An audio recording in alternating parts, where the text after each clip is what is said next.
Within these pages lie a story of vampires, of the undead, of death, of violence, and of blood. But that's not really what Dracula is about. We know, after years of it being beaten into our head, that a novel's words convey a deeper message. Homer's Odyssey isn't just about him making it back home, and likewise, Dracula isn't just about the most famous vampire of all time. Rather, it's an interesting story about the balance between mental stability and subjectivity. Something, something changing your mind. Something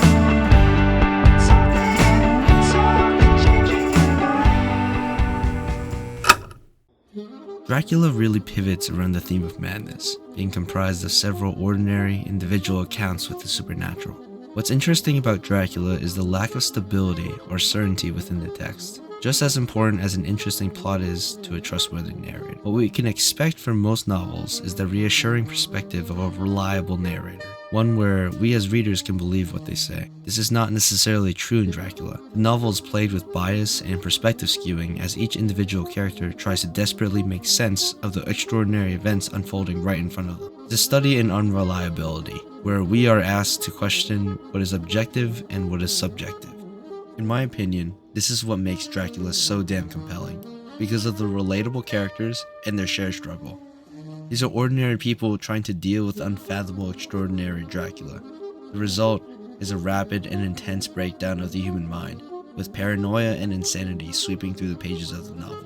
Hallucinations, fever dreams, and tainted thoughts inhabit the minds of all of Dracula's heroes.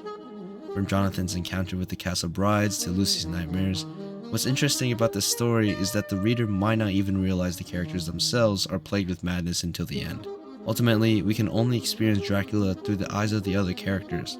There isn't an omniscient narrator that can tell us what is truly happening in any really stable or reliable way.